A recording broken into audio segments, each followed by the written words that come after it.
আজিৰ পৰা ইয়াত ফুটবল কেম্প আৰম্ভ কৰাৰ মূলতে আমাৰ মূল মানুহজনে আমি আমাৰ বাংনাবাৰী VCDC চেয়াৰমেনক মাননীয় জুম ৰামচাৰী ডাঙৰীয়াদেৱৰ কথা আমি ক'বই লাগিব।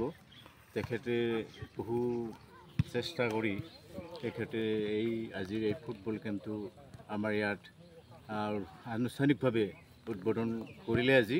আৰু আজিৰ পৰা ইয়াত ডিব্ৰুগড়ত আমাৰ এই অঞ্চলৰ যিসকল ইচ্ছুক খেলুৱৈ আছে তেখেতসকলক বিভিন্ন ধৰণে প্ৰশিক্ষণ দিয়াৰ ব্যৱস্থা কৰা হ'ব।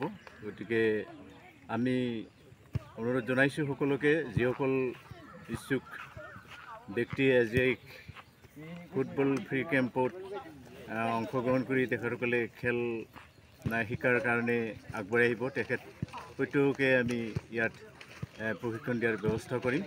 এইটো আমাৰ বাংনাবাৰী VCDCৰ তৰফৰ পৰা আমি সকলোৱে ইয়াত সহযোগিতা আগবঢ়াম বুলি আমি প্ৰতিশ্ৰুতিবদ্ধ। এমাহ ধৰি এই ফুটবল কেম্পৰ যিটো প্ৰশিক্ষণশালা এইটো চলি থাকিব। প্ৰশিক্ষক হিচাপে বাহিৰৰ পৰা মানুহ আহিব। আজি ইতিমধ্যে আহিছে তেখেতসকলৰ ভিতৰত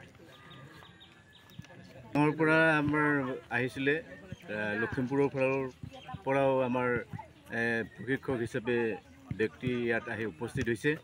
আৰু আমাৰ বাক্সা জিলাৰ আছে উপযুক্ত আমাৰ খেলুৱৈ, তেখেতসকলে ইয়াত বিভিন্ন ধৰণে আমাৰ খেলুৱৈসকলক প্ৰশিক্ষণ দিয়াৰ ব্যৱস্থা কৰিব।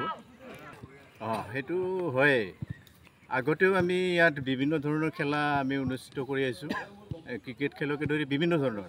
কিন্তু ফুটবলটো ইয়াত বেছিকৈ চলে। আমাৰ এই অঞ্চলৰ এটা ফুটবলৰ সুনামো আছে এই অঞ্চলৰ ফুটবল দলবিলাকৰ।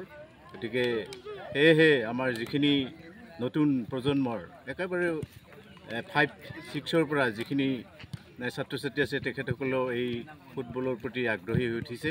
আৰু তেওঁলোকে খেল ধেমালিৰ যোগেদি আমাৰ জিলাৰ লগতে বিভিন্ন অসমৰ খেলৰ বিভাগত আগবাঢ়ি যোৱাৰ কাৰণে প্ৰচেষ্টা অব্যাহত ৰাখিব বুলি মই ভাবিছোঁ।